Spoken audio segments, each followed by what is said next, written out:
My name is Barry Allen, and I am the fastest man alive. To the outside world, I'm an ordinary forensic scientist. But secretly, with the help of my friends at Star Labs, I fight crime and find other metahumans like me. I hunted down the man who killed my mother, but in doing so, I opened up our world to new threats. And I am the only one fast enough to stop them. I am the Flash. Ladies and gentlemen, welcome to Hero Movie Podcast, your greatest source for superhero movie discussion in the multiverse. I am your host, Adam Portrais, and I'm joined again by remote location by Mr. Sean Keenan. It's always about hiding. Bruce Leslie.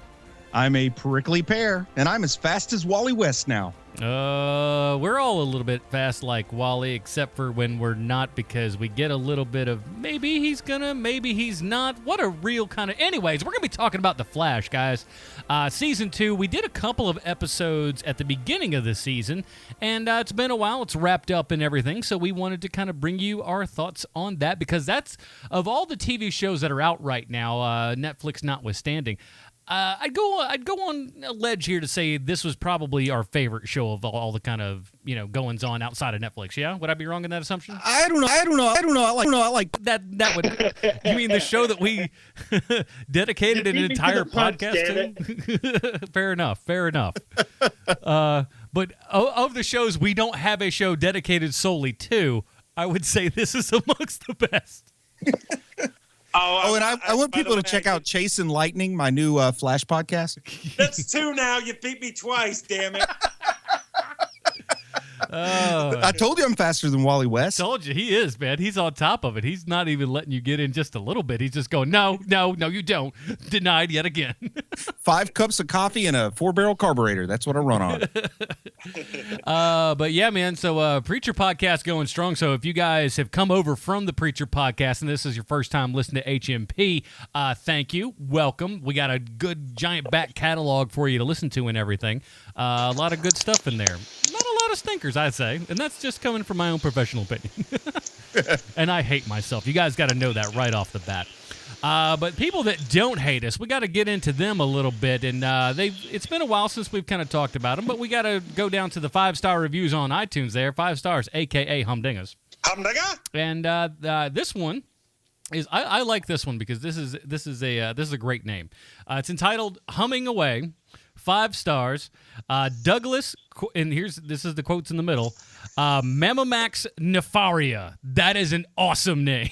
Yep. And I'm sure that's what's on his birth certificate. That sounds like it's just an awesome pro wrestler who is really just going to get in there and just start breaking heads, man. I love that name. That is awesome.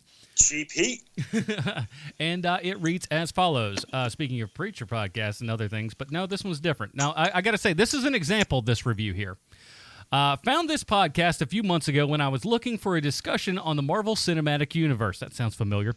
Although I am still waiting for episodes about many of the other older Marvel movies, I'm still really enjoying the podcast. I'm listening to episodes for movies I've never even seen, which is probably the best compliment I can give.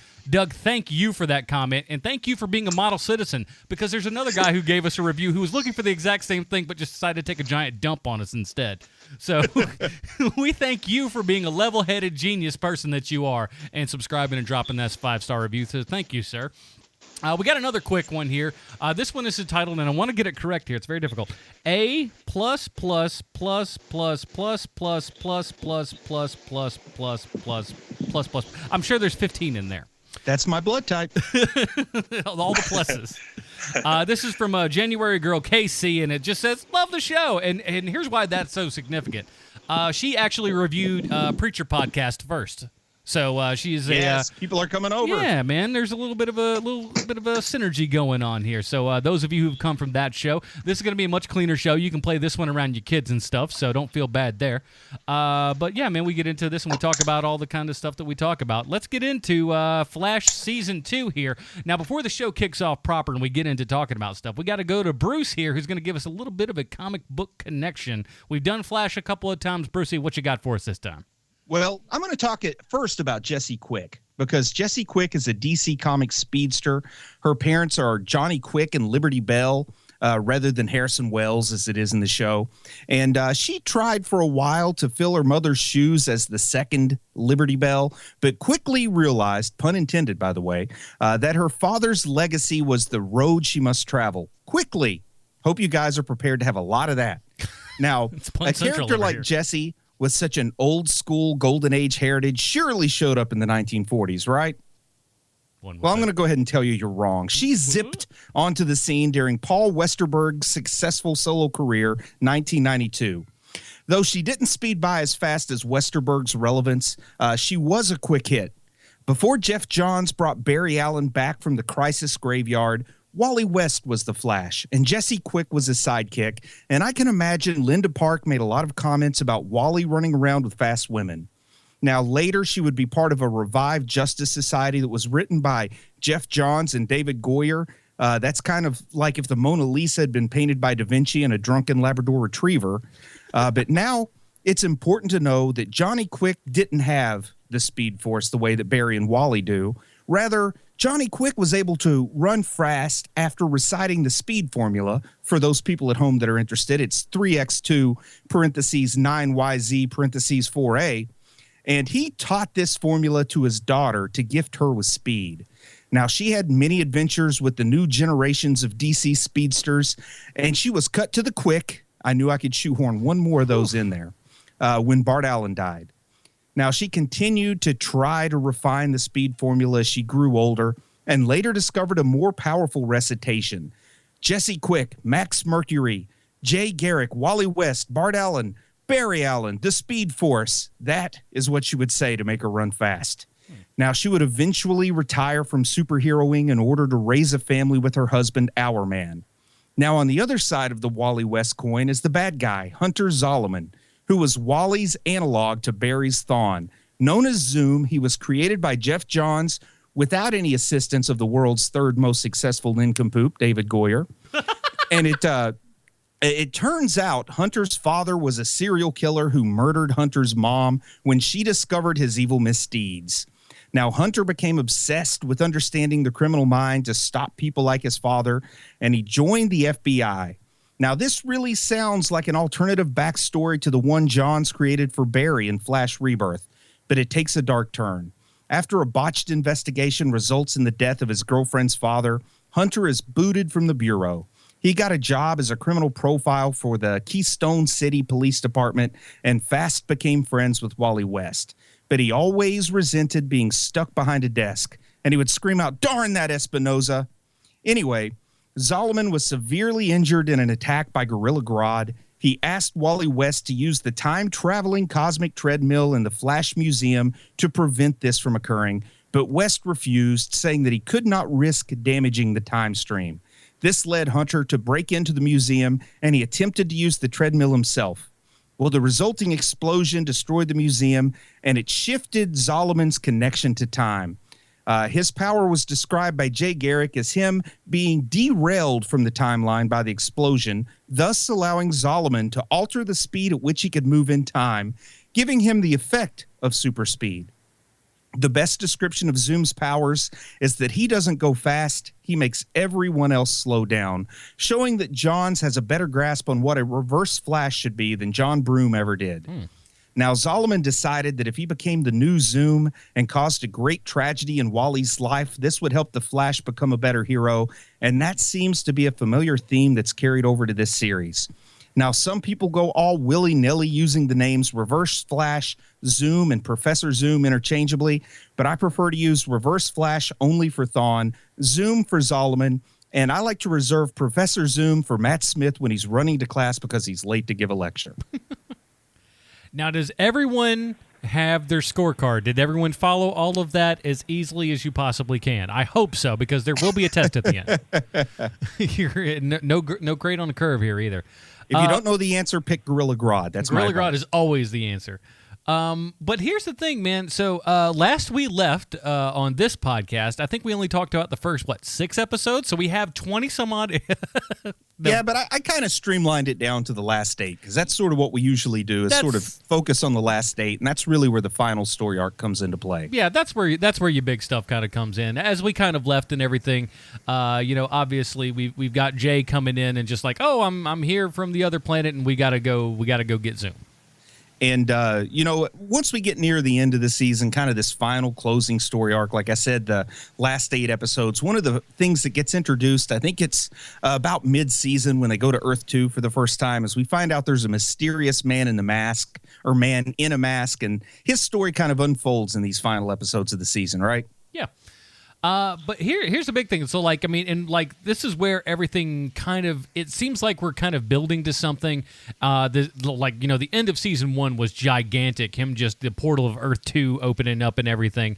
And this season ends in a kind of a different way. Just so, just a reminder, since we didn't really say it off the top here, going to be spoilers for all of the Flash season 2. So if you haven't seen it and or you don't want to get spoiled, go ahead and finish that bad boy up and then come on back. We got tons of other episodes out there. Go listen to those. But yeah, the good guys win, folks. The good guys win. Gee whiz! Why do you have to? I was gonna from that point on. All right, fine. The good guys do triumph in this entire thing. But I mean, I was enjoying it. We love the first season. I liked the first couple episodes of season 2. I had not really taken the time to kind of, and it's one of those things. I feel so terrible when I watch this show because I'll put off watching it forever. I'll have it on the DVR or something, and I just won't watch it. And it's not that I'm not interested in it, because when I'm watching it, I'm going, why am I not watching this show every bloody week? But I just have so much other junk going on. But man, when I do get around to it, it's a heck of an enjoyable time, I think. And these network shows that have so many episodes, they just start to really pile up if you try to do the binge watch thing. So I tried, for the most part, to stay on top of it each week. What'd you do, Sean? Were you week by week or binge? No, I don't go. I actually am somewhere in the middle where I'll watch 2 or 3 episodes in a sitting, which is a good way to watch The Flash, actually, because you're able to keep up with the storylines that are constantly evolving on the show. I think one of the things that I've noticed about The Flash this year is that this show is good, sort of despite Berlanti. You know what I mean? Does that make sense to you guys? I want to hear more about that take, because I hadn't thought of it that way at all. Well, he chose the right people. He has the right cast on this show. I think that the first of all, you're not going to do better than Grant Gustin. I mean, Grant Gustin is the Flash. Yeah. He's just incredible, and there's something so optimistic and so hopeful about him that is missing from a lot of the DC stuff here. And I really like Jesse Martin also as Joe. I think he's really good. Show. And even this year, bringing in Teddy Sears as Zoom, Teddy Sears is awesome. He's a really good actor, man, and he has this gravitas for someone that you really haven't seen before. And I've never met Sears, but I know people who have, and they say in real life the guy's totally jacked too. So they really kind of hit his muscles, I guess, in here too, because they didn't want to make it. They didn't want to rely on how he looked. You know what I mean? They let him really bring his game to the game. But the thing is, too, is he looks just take away suits and everything. He looks like a drawing of a classic, era superhero. He definitely does have that. Some of us are gifted with golden age looks, and some of us are more like, I don't know, I'm probably more like a Harvey P. Carr comic. That's what I say. I'm in one of those independents that nobody really buys. We're paper quality's all crap. Me and Adam are. Yeah. Well, Teddy Sears, we'll get into him at the end of the show, but there's the casting of the show is so great that when it's the slog of the show, when it's the romantic stuff with the show, and I'm not one of those guys who's like, oh, it's the romance part again. It's really boring on The Flash. Do you guys agree with that? It certainly can be. Here's my big complaint with the romance part. Is and I'm just talking about the acting performances, not the actors themselves. But Grant Gustin kind of gives that Glee vibe. Like you could almost buy him being more interested in a gentleman than a lady. And then Iris gives a totally asexual vibe to me. I mean, she's a lovely young woman, but I just kind of, when the two of them are together, I'm not feeling any chemistry from their characters. Yeah, she's beautiful, but she doesn't. She like even if when it was with him or with Eddie or whomever. There just doesn't seem like there's chemistry between the people that she's supposedly in, romantic cohorts with. You know what I'm saying? Yeah. And you know what I learned doing research this week? Grant Gustin is a heterosexual male.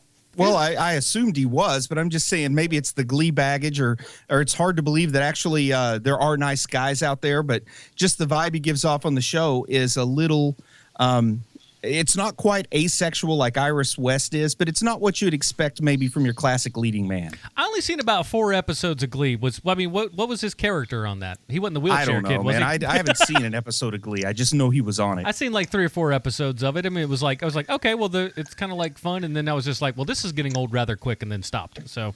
Yeah, I mean, I think between the 3 of us, you've seen the most of it. And I love musical stuff, and I just got bored. I know you are. Yeah. I'm a big fan of Jane Lynch, but I just never checked out Glee. She's so I love Jane Lynch, but she is so one note in her stuff, and that's just like, oh my God, could you please just be a character and not a characterization of a person? Ugh. Well, to quote my grandfather, if you've got a horse, you need to ride it, and that's what she's done. Made quite a career out of riding that horse. This much is true.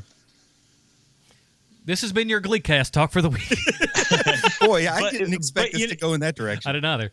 But I mean, do you guys understand to get back to the original point, which is, do you guys understand what I mean by that with the Berlanti stuff? Yeah, because Arrow doesn't do nearly as good a job of balancing the disinteresting romantic subplots as Flash does. And Supergirl doesn't do a real good job with it either. So I see what you're saying there, which makes me really worried about that Return to Riverdale TV show or whatever it's going to be called, the Archie, Betty, Veronica, Jughead show.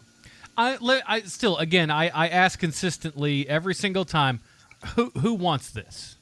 Is there anyone who really wants this? There are people, and they happen to be executives at the CW. That's all I can figure. Yeah. Yeah, that sounds about right. Yeah, I don't know anybody who's just like clamoring for an Archie and Jughead, joint. We should have saw this coming when we made Weatherby head of programming. That's at this point, that's where I'm going to as far as conspiracy the strange theories. thing about me is I thought of Weatherby's name easier than I thought of the word programming. I can't not think of Mr. Weatherby and not think of Chasing Amy, so that's just all I'll say about that. But and we'll come up with that connection later on in the show. But no, I totally get that, and I understand of all of Berlanti's shows and stuff. This is the one that really kind of hits it off for me. And even though with some of the kind of boring parts, when it comes down to the kind of relationship sort of stuff, it does kind of lack in everything. But I mean, let's be honest, for the most part, that really hangs on the shoulders of Iris, and how Iris is kind of not the most interesting of characters in this program. Yeah, I'm with you there. She is the one that I just seem to care the least about. Because because kind of earlier in the season and everything, when he's got, the Patty Spivot joint going on, she's fun. That's a woman who just seems like, she's there and, present and kind of what's going on and everything. And I buy that a little bit more. And when she kind of, has the Exodus there, it's a bit of a bummer. And I'll still say that I think a large part of the audience still struggles with the fact that Barry and Iris were essentially raised as brother and sister too. I think that's always sort of in the back of everyone's mind, kind of detracting from that potential romantic subplot that they're pushing. Perhaps, but I mean, here in the South, as long as Hey, man, I live in West Virginia. I understand, but I'm just saying other folks. Yeah, I really now if that's your hang up for hearmoviepodcast@gmail.com, tell us why that's a weird thing for you. Maybe somebody's, I don't know. Are there a lot of kind of half brother sister relationships out there where people are kind of just going, well, if the stars were right, this would be going down. Does that happen a lot? I don't know. Come on, do you think somebody's going to actually write in with that? I don't know. Bruce does live in West Virginia. No, I think that's why Dan Dew doesn't like this show. No, he doesn't. He's just like, look, they're not exploring, almost sibling relationships enough for my liking. So goodbye. I find my cousin attractive, and I think that you're weird. Now, one thing that season 2 has done just as well as season 1, I dare say maybe even stepped it up a notch, is they've really, really had good guest spots, good guest villains, good villain of the weeks. And, for the latter part of the season, that all kind of goes all the way back to Trajectory, the lady speedster that just shows up out of the blue, and we go down this whole Velocity 9 path. What'd you guys think about Trajectory, and then that sort of second half of the season subplot about Trajectory 9, or Velocity 9, I'm sorry? Well, here's my problem. Here's my biggest problem with The Flash. And I love The Flash. I think it's fun. I enjoy it every week. Well, not every week, but, when I sit down to watch a couple episodes at a time, I always enjoy it. It's never a slog. But there are way too many episodes of this show. And that's what that felt like to me. It felt like let's pad this season. Let's have almost a red herring for, a bunch of episodes here so we can get to the big story later. And they don't need it, and I know it's network television and that's the way that network television works, but why? Why is it still working like that? It doesn't need to. 23 episodes is just an inordinate amount of stuff, man. It is. And while we're seeing things like on Netflix where, you got what they've done in 2 seasons, 26 episodes of Daredevil has been spectacular. The amount of stuff that they've been able to cram into each 13 episode season is unbelievable. And so it shows that, man, you can do this stuff and cut out all the kind of junky junk that's in there and really make something that's tight and, and just works on all levels. But the thing is, you're a smallish network like the CW, and The Flash is probably their highest rated show right now. I think it is. You've got to try your best to keep that on half the year, so that's kind of the struggle. They don't have 5 or 6 other shows to pull out so that they can have a 10-week rotation. Well, they're about to. For heaven's sake. They're about to get Supergirl coming in about 2 minutes. So. Yes, which is my suggestion is that, you now have 4 different superhero shows on that network. Instead of running them all at the same time, where the people who want to watch those shows cannot keep up with all of that. So you make it doesn't even have to be a 10 episode. You make it 12 episodes. You make it 15 episodes, and you just run it every quarter. Okay, now we're going to have Flash. Now we're going to have Supergirl. Now we're going to have Green Arrow. Now we're going to have Legends of Tomorrow. And it'll make for much better viewing all around. And, there could be a real good argument to be made for that they could still show 24 episodes of The Flash, but do 12 episodes, take a hiatus, do 12 episodes, take a hiatus, kind of the Walking Dead style. Yeah. That'd be a little bit better to choose. Because it's not really how many episodes they have, it's that they have one story arc for the whole season. If they could do like the 2 story arcs, even Gotham kind of did that a little bit, not to get too far off track, but they sort of had Rise of the Villains and then Wrath of the Villains. It felt like 2 separate seasons in season 2. So I heard next season is going to be that. Villains of the Villains, but that's just, I've heard that's on the grapevine. But no, you're not wrong, because this whole season, when it all boils down to it, it's all about Zoom. Yeah, that's the whole thing. Yeah. And, it's also about Earth 2 and the idea of a multiverse. That's what this whole season was about. But when it all comes down to it, it all tracks back to Zoom. Yeah. And when you've got the alternate versions of people from multiple Earths, by the end of this season, we're going to get at least 4 Earths. I don't want to jump too far ahead, but he did cross over with Supergirl, which was not his Earth. It was not Earth 2. And I don't think it was Earth 3 that a character is going to come from by the end of the season. And then on top of that, they throw some time travel into it. And I think you got to kind of either focus on a multiverse story or a time travel story, because when you start throwing both of those together, it can really injure somebody's brain trying to follow that, because they did have the whole travel back in time, and then the Pied Piper got sort of turned into a good guy, and he was part of the team in that story. That's the big thing that I've liked, that kind of, it does worry me a little bit with this show, especially by the end, where it's just like, oh, we're no, for reals, we're getting into, Earth 3 kind of stuff.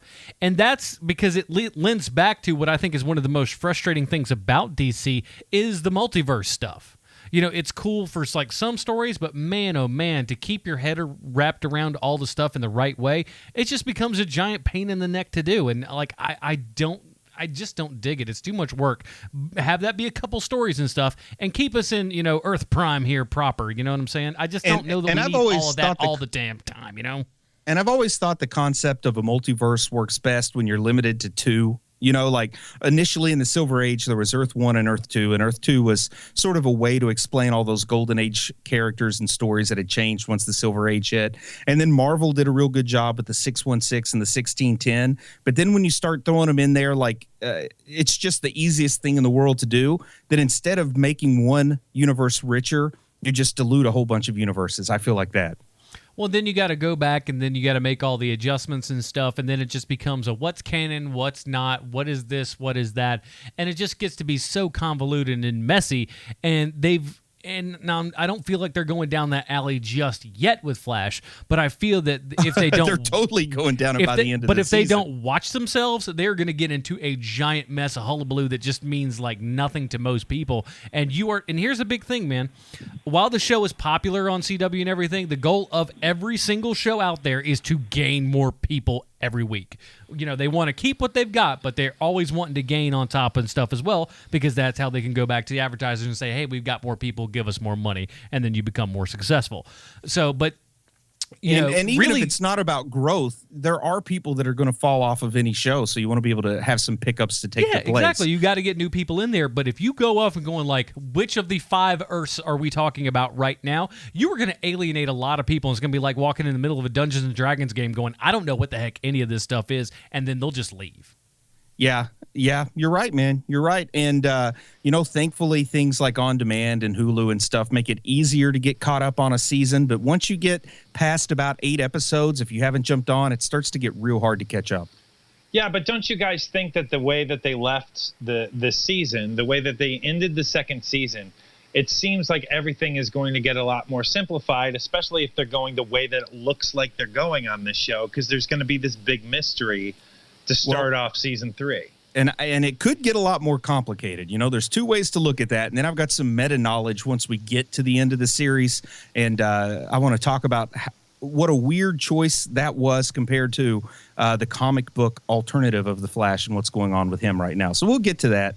But, the big reveal in this second part of the season was the identity of Zoom. Mm-hmm. At first, it looked like Zoom had killed the Jay Garrick from Earth 2. And, there was sort of a throwaway scene in the earlier part of the season where quote unquote, Jay Garrick claimed to have found his Earth 1 doppelganger, and it was a guy named Hunter Zolomon. And then, the reveal when Zoom takes off his mask, it's Teddy Sears. And then we slowly find out that he really was Hunter Zolomon. And I like that. I like the layers they put around it. And I like the way that it was clear they knew where they were going, because they did set it up so that the astute viewer like me would know what was happening. How did you guys feel about the Hunter Zolomon as Zoom reveal? It really didn't. It didn't hit me and really work and made me feel like it was worth something until like darn near the last episode, where we kind of get the final reveal of everything. And it's like, oh, okay, I see what they were doing, because I'm just not in the Flash universe, just comic wise as best I could be. But I thought, okay, well, they've done a really good job, and it does make me want to actually go back and kind of rewatch the season, just to kind of really just watch the puppetry, see if I can see where any holes are, And how about where we go all Superman 2, Spider-Man 2, when Barry gives up his powers to Zoom, and we have that 2 whole episodes. I did not think we would get 2 episodes of Barry without powers. What did you guys think about that? Let me tackle that one, because I think that has to. I mean, that has become a trope where the second movie, the second season, it's always dealing with, this guy doesn't have the powers that he once had. I mean, the Wolverine did the same thing, Thank goodness they didn't do that in Teenage Mutant Ninja Turtles too. Oh boy, we're just turning them back to tiny turtles. I got to tell you, I was very surprised that they didn't go all the way with that, because I was fully expecting to see like 4 dudes that I would never want to hang out with. But here's the thing, though, dude. Here's what, just quick, sojourn back to Teenage Mutant Ninja Turtles, because we didn't talk about this in the review. These guys, they want to turn back into humans. First of all, you were never human to begin with. And, why would you give up, being this turtle thing? Wouldn't you want to go back to just being a turtle? Why would you want to go be... It was so weird and bizarre. I don't know why they did that. And guys, do you want to hang out in a sewer? No, man, I hate to be that guy. There we but go. a little bit of it's in my DNA. Technically, well, actually, if we're following the lore that was set up in the movie, they should turn back into turtles, which is where they started. That's what I'm not into saying. Yeah. Yeah, that's what I was sitting there going me. the whole They time. would turn into just regular turtles by my interpretation of the science. But yet there was a time when they got a little bit of something on their hand and they turned into a 5-fingered, here's what a dude's going to look like. Bruce, I got to be honest with you. I never thought this would happen, but I hate you a little bit right now. Sorry, at least I apologized before. I knew the facts. I just didn't say him like a jerk. Now, we do get Barry without his powers, and I think it's kind of cool the way Cisco uses a hologram and the team comes together to give Central City the illusion that Flash is still there because they know all chaos will break loose. I love that. I thought that was very comic book, very just a great way to solve a problem that was there. And they had a couple of those good moments this year where we're getting this done without the Flash. I like those moments. That's when, to me, that's when the show is firing on all cylinders. Where look, we do have all of this huge supporting cast. Let's use them, and I thought it was great. And then we have that episode where Barry they try to restore Barry's powers after one episode of not having powers, and they conduct the experiment. And this is a nice nod to Flashpoint, something you're going to hear me mentioning again, because in the Flashpoint universe, Barry Allen doesn't have a speed, and he goes to Thomas Wayne, who is the Batman in that Flashpoint universe. They try to reproduce the experiment, and Barry just bursts into flames. And they don't quite have him burst into flames, but they do have him seem to disappear. Disintegrate of some sort, yeah. Yeah, and he sends out these 2 puffs of what look like noxious gas that hit Jesse Quick and Wally West. And I'm like, finally, we're going to see our speedsters being speeders, because Hunter Zolomon has always been such a Wally West villain. I really thought maybe it would be Wally that would take him down at the end. And they really just kind of said, what you thought was going to happen? No. I'm glad for that. I'm glad that didn't happen. I have no problem with the character, the way that the character is on the show. I just don't like the actor very much. He grew on me. Look, he's better than Jefferson Johnson or whatever his name is. Yeah. I do think he does a better job of Wally West than the other guy does of Firestorm. But I don't feel like he's been given a whole lot to do. They introduce a major character, and he seems to mostly be on the sidelines. They kind of sneak him in there, and it's like, you're right. It feels like there should be a little bit more for the character to do. What are you talking about? He hit that lady with the car. Well, there you go. Fair enough. And it seems like it's so bizarre. Like, Flash saves you once, and he basically becomes like the wussiest Batman you could think about, going, hey, I'm always behind this guy. I'm going to help him out in any way. And, it's a really weird vendetta that he just kind of, I'd say vendetta's not really the right word, but, kind of score that he has to always kind of, I'm going to watch out for my good buddy Flash because Flash helped me out kind of thing. I don't know. And what'd you think about the episode where Flash goes into the Speed Force and he talks to psychedelic Joe, and he goes to meet his mother in the Speed Force and all that kind of stuff? And correct me if I'm wrong here, Adam, but I think that was the Kevin Smith episode. This is the Kevin Smith episode. That's correct. And we had a zombie girder trying to kill Iris back on Earth. I should just say that. What'd you guys think about the whole Speed Force episode? What'd you think about Kevin Smith's episode? Are you pro, con, or did it just kind of seem like the rest? Well, one, I hate a dream sequence. I hate it. And I know that it's technically not a dream sequence, that he's actually in the Speed Force. But, I mean, come on. For all intents and purposes, this was a dream sequence. For all intensive purpose. This is a dream sequence. But I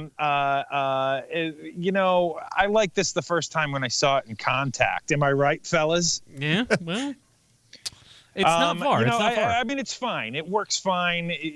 Again, this particular episode with the zombie girder and all that jazz, it all feels like padding to me. We have one more episode before we get to the episode where we get to tell our story again.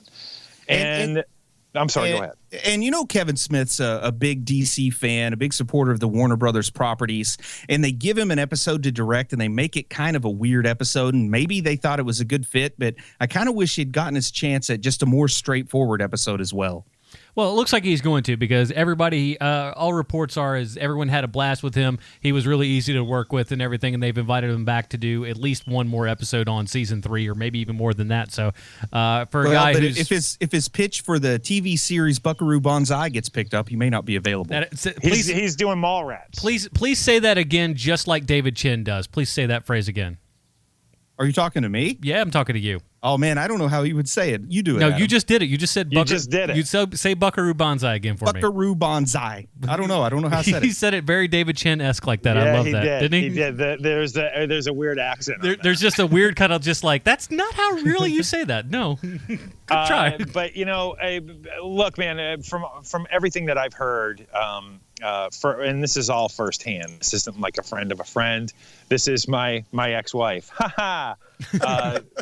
Kevin Smith is just an absolute joy to work with. So everybody wants to work with him, and they should. That is not what Bruce Willis told me.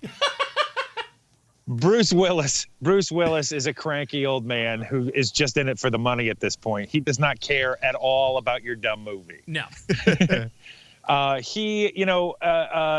And correct me if I'm wrong, but Kevin Smith really doesn't direct action well, correct? Well, he just doesn't really do it often enough. I mean, that's the big thing. It's like, I think that when push comes to shove, he can put some stuff down if he needs to, but he's the first person to admit, not really his bag. I like the action sequences in Mallrats. Because there were a few. There were some things happen. Fat man, fly. Yeah. You're going to have to do it because I threw up my back doing your mom last night. I like that, too. But you could use a little of that in the Flash. But no, I mean, like what he did was fine, though. I did find it funny, everybody that was, kind of playing the Speed Force, if you will. While they were talking, like Joe especially, did kind of look high.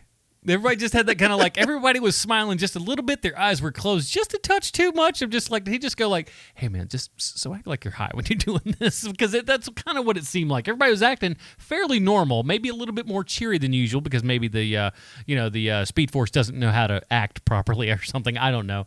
But everybody that came to him in the vision was always kind of like, hey man. And they came up with a good explanation to make him as fast and as powerful as he would need to be to defeat Zoom by his little travels in the Speed Force. He caught his own ghost, basically. I like that. I like that. That let him unlock his full potential. Yeah, it's just kind of like just chasing the ghost of yourself and everything. But I mean, I kind of like that. And it wasn't like, and I love how he didn't have to really go anywhere. It was just literally just, I will be able to stop this, stick out your arm, and then boom, you've got, your kind of zoomy self by the throat and then incorporate it into your body or something. I don't know. And what did you guys think about sort of the consolation prize for Katie Cassidy? They killed her off of Arrow, so they let her have a guest appearance as her Earth 2 doppelganger on Flash, the Black Siren. I like her. I like her a lot. I mean, I don't know her nothing from Arrow or anything, but she's got a presence on screen, and I like that. How do you think she stacks up against Lolcat that we talked about with Legends of Tomorrow? I think she stacks up quite well if you dig what I'm throwing down. I understand what you said perfectly. Let me explain this to you, Bruce. I hate Green Arrow so much. I hate that show with a fiery passion. Not as much as I hate the Turtles, but it's close because. What are they doing on that show? I know Green Arrow lore. I've read the comic books, and if I just pick up some rando episode of it, I can't understand anything that's happening. And so having oh hey, you guys probably remember this character from Green Arrow, and no, I don't, because I don't watch that show because completely Berlanti'd that entire show and I can't watch it anymore. That's a new verb. It's been Berlanti'd. There you go. Well, you hate Goyer. You hate Goyer. I'm not a big fan of Berlanti. I just go, hey, Grandma, you Berlanti'd this meatloaf again. What's wrong with you? Well, I think the first season they tried really hard to make Green Arrow into Batman before he started to kind of develop his own personality. So what spun out was definitely separate from anything in the comics. I will grant you that. But I think it's a fun ride. I go along with Arrow and go along with Supergirl as well as Flash. But I'll agree with you 100% that Flash definitely rises above those other shows. Not enough boxing that isn't gloves until Riverdale on the end comes out. You and the Riverdale. Boy, he's got a real one for this Riverdale thing, Sean. It's Archie, except for today. But it's going to be wicked cool for the 90s. I mean, where are we in now? Oh, shoot. That's how everything was in the 90s. Where it's just like, it's new for the 90s. Well, I will say that I don't need Mickey Mouse and dope sagging jeans. Thank you. Everybody came down with a Fox attitude, boy. Oh man, yes. My hats. I still have a bunch of those hats I bought in the '90s with the bill on the back. You would? Oh my gosh! Oh, the logo on the front, the bill on the back. But no, if it's as good as the Mark Waid, Fiona Staples 4-issue story arc, it'll be a good show. But no, I mean, like, look, I like where most of this stuff is heading, but I think Sean hit the nail on the head here. There's just too much stuff. There's too much going. I mean, just number wise. I mean, there's not like there's so much material that they have to go 23 episodes. But man, oh man, there's a lot of stuff that really could just be exercised out of this, and you would not go like, oh, well, that was I really miss X. What would you really miss that they took out of here that just felt like, junk? If they took Barry out, I'd be disappointed. Okay, if they took Barry out, yes, it would be a lesser of a show called Flash without Barry. Yes, you're correct in that. They could go ahead and. It's just they could go ahead and do sitting around going, boy, I sure miss Barry. Oh, they could do the whole Coy and Vance thing for a season. Bring him back. Oh man, yeah, you bring in Barry's cousin. Like I'm Larry Allen. Larry. I'm Sid. Terrible. But I did like the part where Cisco and Caitlin had to dress up like their Earth 2 counterparts, Reverb and I thought that Killer was kind Frost. of fun. I thought that was a lot of fun. Yeah. And I really did enjoy Panabaker. Is that how you say it? Panabaker, Danielle? It's Danielle Panabaker. Yeah. I really did enjoy when she was Killer Frost. I mean, I like her as Caitlin, but I feel like she got to have a little bit of fun as Killer Frost. She got to put on, the makeup, and I felt it was fun to see her be a different character than what we were used to. So I did have some fun with those Earth 2 doppelgangers. It felt like she could kind of spread her wings. Is it weird that I'm way more attracted to her when she's a bad guy? That sounds about right. It's only weird if you were way more attracted to Reverb than Cisco. Actually, you know what? You know what's weird is I don't know if you guys remember or not, but season 1, I was not sold on Cisco. I love that character now. I think. I think he's the heart and soul of the show. I'll be honest. Okay, now I'm going to take it another direction. I think the second half of this season, Cisco goes downhill big time. First of all, he's becoming more of a cartoon character every bloody minute of this thing, and I should have wrote it down, but there are a couple lines that he says where I was just like, I was groaning. They were so bad. I mean, it wasn't exactly this, but it was on the level of let's get it crack-a-lackin'. It wasn't quite that, but it was darn close. Now you should understand why I like him so well. Yeah, you would, wouldn't you? I'll see you losers at Lollapalooza. Boom, and then just kind of skateboards on out of there. There's some moments where he just says something. Oh, no, one of it was where when he showed up and his brother showed up again. And I like the actor who plays his brother, too. He doesn't have a ton to do, but I don't know. I like that guy for some reason. But he's got a job. He's got a job, but he's not doing anything. But where he literally goes up and goes, like, he's like, why wouldn't you tell me that you had this power or whatever? And he goes, or went to Earth 2, and he goes, well, so what am I supposed to do? Go, what's up, fam? And I'm like, oh, okay, I just want to murder your face right now. What up, fam? I want to reach through the television and smack the Cisco out of you. Now, I gotta tell you, I just recently had a conversation with my oldest kid because I had never heard fam before, and like it just started coming up everywhere. And I said to her, I was like, hey, so what's fam mean? And she goes, it's basically cuz. It's the new cuz. I was like, oh, okay. I thought it was just like short for family. I didn't know there was any more connotation to it. It is. It's short for family, but it's interchanged with cuz now. Don't say cuz anymore, Bruce. And here's the thing, though. I feel good because I never said it to begin with. So at least that was about to be my point. It's called, who said cuz? Idiots. Know what I mean, cuz? I'm going to start doing that. Thanks a lot, Adam. Saying cuz, saying fam. Why don't you just go, just anything but those? That's just terrible. Don't say those words. You're an awful person. Holmes got me through high school. It's going to get me through adulthood. Holmes and homie are just perfectly fine, though.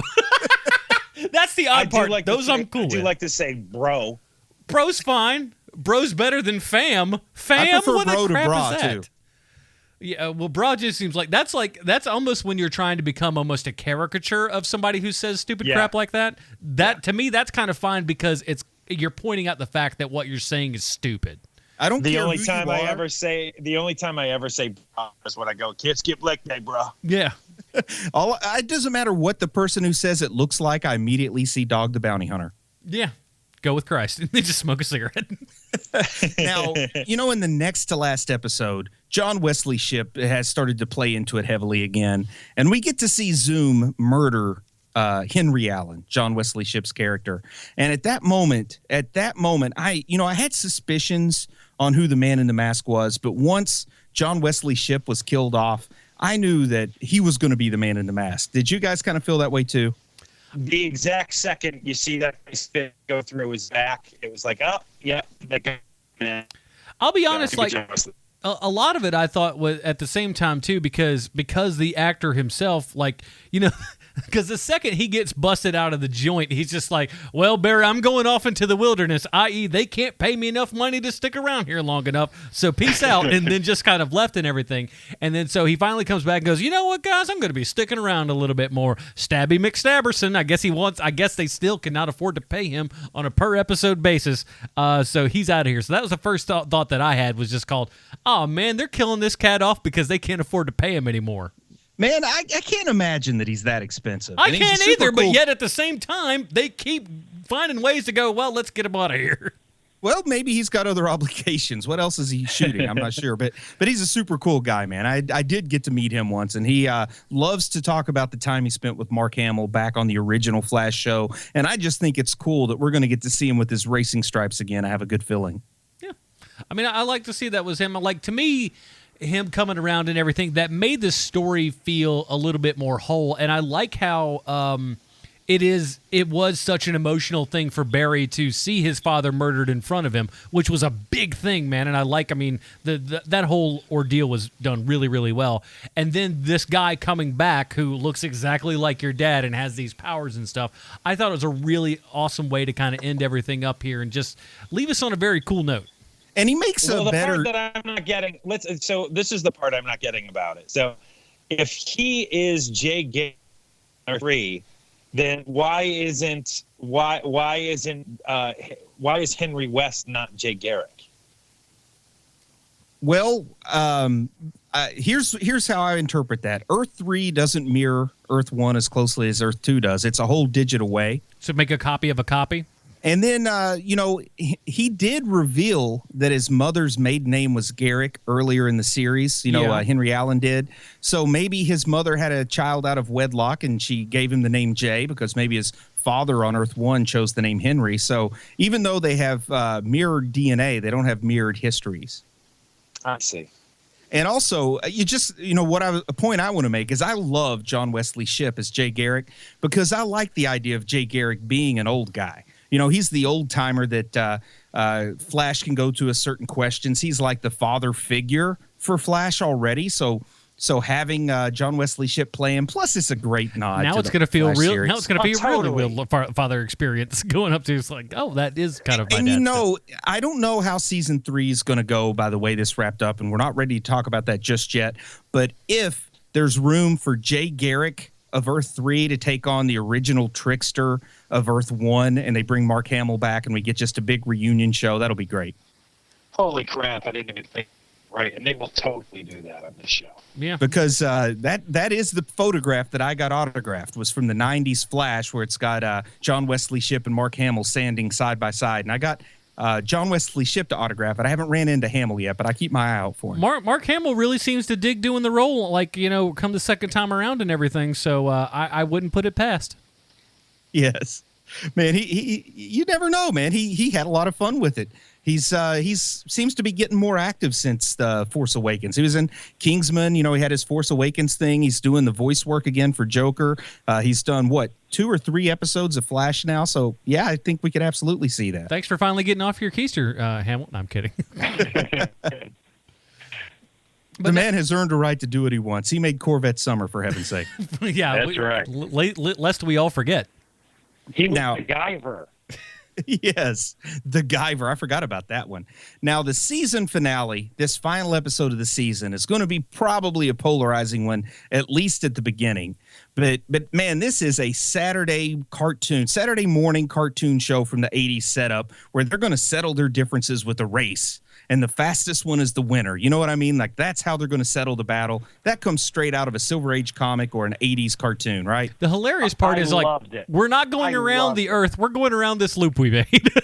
And as soon as I saw that when I was rewatching that this weekend, I thought, man, Adam should challenge Maria Menounos to a foot race for some podcast. Bring it on, Menounos. I'm a dirty racer. I'll clip you real quick. She's a skinny broad, so she'll, She looks fast though, man. You may have to try to run on set and not wait for go. Again, I'm dirty. She's going down.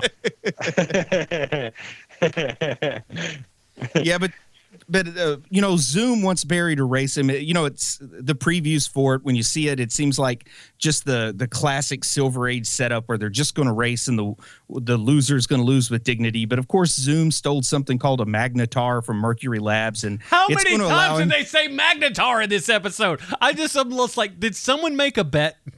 Yeah, Magnetar. I will say, listen. You get an extra $20,000 bonus if you could say Magnetar 38 times in this episode. If you could do that. No, he's got the Magnetar. Where did he get the Magnetar? I don't know, but the only Magnetar I know is the Magnetar at Mercury Labs. They kept saying Magnetar, and I'm just like, this feels like a bit that somebody's trying to put together that is just like, it is a joke. To me, it feels like they're trying to start they're trying to fire up an action figure playset kind of a thing where it's like, get Zoom and Flash together on the Magnetar. Magnetar sold separately. Oh man, I could see that.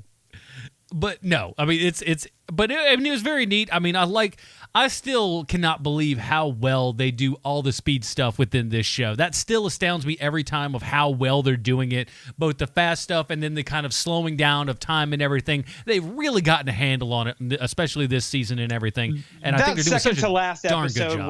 when they're going back and forth and Barry jumps off of that air conditioning unit and just kicks him in the face. It's so good. Like, wow, that's so cool. Yeah, and Barry really has emerged, and in fact, maybe it ends the way it ends because Barry's suddenly become too powerful, so they need to depower him a little bit going into the next season. But he's creating his own time remnants. He easily outsmarts and defeats Zoom at the end of the finale here, and then I love the way that Zoom says something to him like, so you're not going to kill me. No prison can hold me. You're not the killing type or something like that. And then Barry just quietly says, well, fortunately for me, somebody else will do the killing. And then those time rates that they set up way back in the Pied Piper episode show up again. And I really like those time rates, man. They're kind of a nice, creepy addition to this show. So do you think we're going to get the Death Racer now? Because that's kind of what they made him look like, Zoom look like when the Wraiths took him over. I kind of think the Wraiths are sort of the equivalent of the Black Flash. I don't know that we're going to get the actual Black Racer, but I do think that the Wraiths kind of are the Black Flash in this series. Bruce, African-American Flash. No, we're talking about the color of his costume. But anyway, I kind of think that anything is possible, and it would be like season 4 before they would do that. But I could absolutely see him pulling the old Black Flash out of the bag and have it be Zoom. Here's my biggest thing. Season 3, I'm done with Zoom. Let's put Zoom on the shelf for at least a season. Let's move on to something else. That's how you got to do it, man. That's how you got to do it. But it feels like we've been doing that for a season and a half, pretty much. Maybe even more. I was a little disappointed that they pulled Thawne out of the mothballs for 2 episodes this series. Me too. That sucked. Of course, my friend Chris had a theory all along that the Man in the Mask was going to be Thawne, which would have been interesting, I guess. But I like it better that it played out to be John Wesley Shipp as Jay Garrick. Oh, they did it way better this way. Yeah. Now, I guess this is the point where we talk about the very final moments of the episode. And I've got stuff to say about what it means to the episode and what it sort of means to Flash lore in general and why I think it's odd that they made this choice the week that they made it. So I don't know. Do one of you guys want to kind of summarize what happens there? Yeah, so basically it looks like they're making Flashpoint for the television show starting in season 3, which lends me to the question, does that go across all boards? I mean, because Green Arrow's in the same universe as Flash is, so does that mean that Green Arrow is going to reset also? I feel that this is how they're, I mean, obviously with the Supergirl coming over from CBS to CW, I figured that's going to play a big bit into it and how they kind of merging all this crap together. There is going to be a 4 a 4-night crossover between all 4 Berlanti series, and you never know, they might decide to go ahead and add Friday in Riverdale. That's my final Riverdale reference here. So you say. But for folks that aren't familiar with Flashpoint, what happened, here at the end when Barry went back and prevented his mother's death? Well, in the comics, that's called Flashpoint. It created a time paradox. When Barry Allen stopped that from happening, he stopped himself from ever becoming the Flash. He, in some strange turn of events, changed the things that happened in that alley with Batman and his parents so that Bruce Wayne got shot and Thomas Wayne became Batman. Mm-hmm. Wonder Woman is at war with the Atlanteans. The Amazons and the Atlanteans are at war with each other. I mean, it's just like massive disaster is the fallout. And of course, they're not going to go that grand, but it lets them give you a really weird, everything's just a little bit off. And then in the comics, when Flashpoint is resolved, Flash runs so fast that multiple worlds merge. So that, just like Sean says, could be a way that they merge Supergirl's Earth into the Flash series. It also could merge a little bit of Earth 3 in so that Jay Garrick's a show regular if they want to make it that way. That's precisely what I was thinking. They could do all that. Yeah. This episode came out the same week that DC released Rebirth, because obviously Flashpoint directly led to the New 52, and Rebirth was essentially DC apologizing to everybody for the things they did wrong with the New 52. So I thought it was interesting that Berlanti was headed right towards what the comic books were trying their best to run away from and make amends for. Just remember, everybody, 52 issues, and then we could just restart it again. Who cares?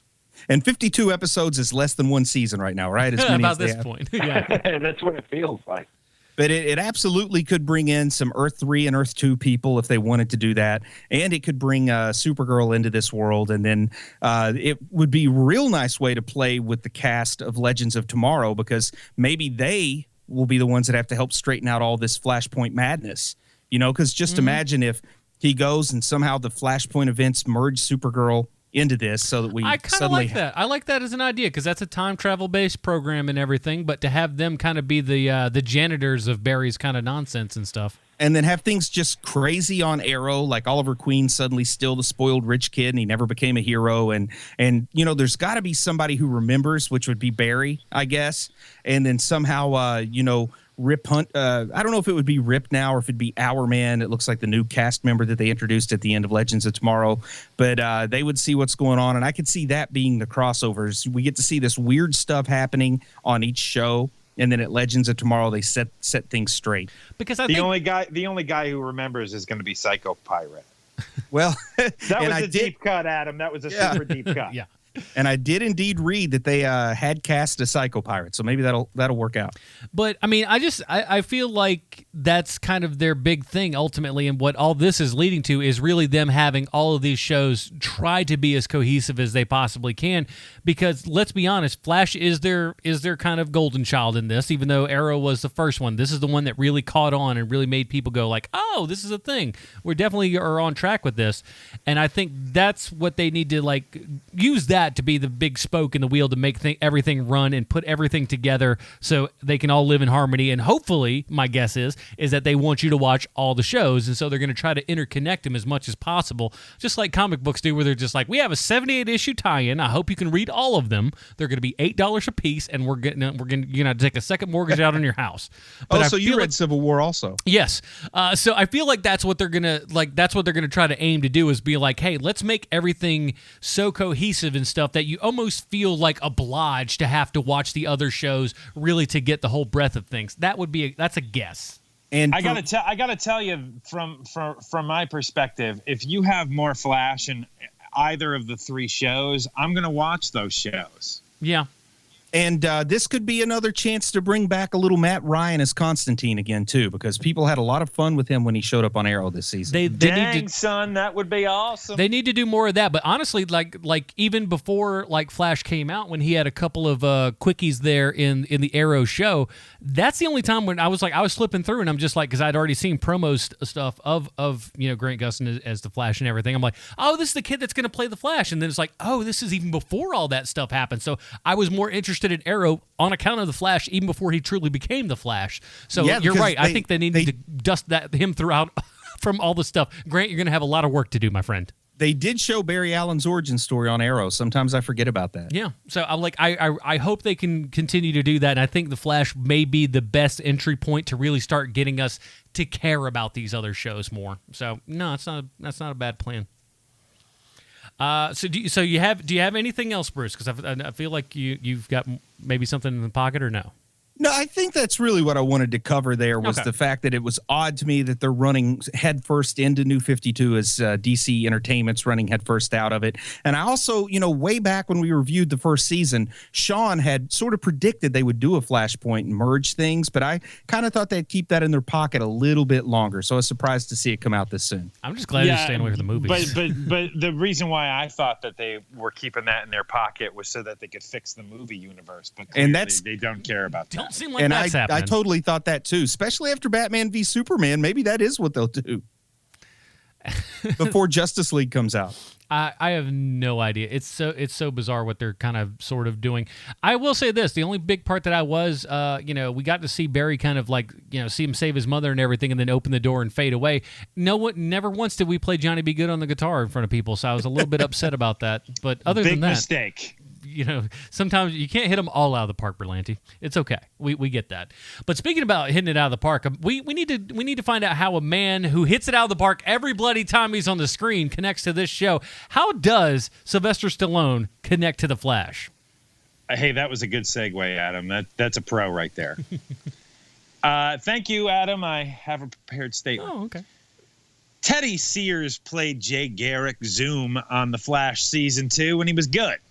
Good enough that he needs to escape the Berlanti hell that awaits him if he doesn't get out now. He's about to be on the new 24, which seems like a step sideways because there's no way people watch that show and say, this is my favorite season of 24. I hope it goes on forever. Speaking of forever, we've now reviewed the Flash TV series 4 different times on this podcast, and we should because it's interesting. And it's by far the best thing Greg Berlanti has ever done. But the only thing that sucks about reviewing the series so many times is having to come up with the Stallone connection because it's a TV series that's shot in and around Vancouver, and they have to keep going to the same well to get a connection. And it feels like I'm cheating, even though I'm not, because I would never cheat you, HMPers. I could use past Stallone connections like Christian Cordello, who's the costume illustrator, or the actor Clancy Brown, who plays General Wade Ealing on the show, or Stuart Whelan, who was a gaffer on season 1 of The Flash. But I won't use any of those people because I don't have to. Because Teddy Sears played Zoom on The Flash season 2, and he was also on an episode of Las Vegas, a series that can brag that it went on for many years without anyone actually watching. That's so accurate. And it also had a guest appearance by the first guy I think of whenever anyone mentions meatballs, Sylvester Stallone. Teddy Sears might be the first Stallone connection that could actually kick Stallone's ass in real life. You see, Teddy Sears is the great-grandson of a 1912 Olympic gold medalist for shooting and the nephew of an aunt who brought home a bronze in the 100-meter butterfly. So what's that got to do with Teddy Sears? How about when Teddy Sears was in high school, he earned both state and national recognition with both football and swimming. He played varsity football for the University of Maryland. Played college football plus descended from athletes equals the Stallone beatdown. But the coolest thing about Teddy Sears is that he can trace his lineage back to Plymouth Rock Pilgrims. That's right. Teddy Sears' descendants were religious nut jobs, so crazy they decided it was a better idea to move to a place where there weren't any people than stay in England. So there you have it, HMPers, this week's Stallone connection. Now, Parson Richard Clifton and Captain John Parsons, those are both pilgrims, by the way. Let's give our ratings to Flash Season 2 so I can go back to my life of quiet desperation. Now, when I was in high school, I got state and national recognition for how good I was at the Catapults and Crossbows board game. That sounds about right. That won't help you beat up Stallone. Nothing shall help you. Bruce, let's get down to it. For those of you new to Hero Movie Podcast, we don't do ratings. We don't do stars. We add our own little silly system here. It's called the Patented Robin Rating System. You can find out where everybody lays on that system by going to facebook.com/Hero Movie Podcast. It's right there at the top of the screen and everything. Bruce, where does Flash Season 2 as a whole fall on the Robin Rating System for you, sir? I think it's still solid. I think it's still a crowd pleaser. I think it's starting to tread dangerously close, like Sean alluded to sort of alienating people that haven't been with it from the beginning, or maybe catering a little too much to guys like me that love the comic books. That's the one thing I would maybe be a bit worried about.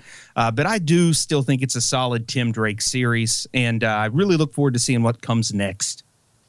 Mr. Keenan. For me, it's still a Tim Drake also. You know, as goofy as this show can be, and good God almighty, this show can be goofy, it's still so much dang fun. You can't help but smile when you watch the show, and I think that Grant Gustin is the reason for that. I really do. Mm-hmm. Why this guy isn't in more things, it eludes me, because he should be in romantic comedies. He should be the best friend in movies. Why isn't he being used more? He's a really good actor. He's got 28 episodes a month he's got to do with this crap. Well, that is true. He's very busy.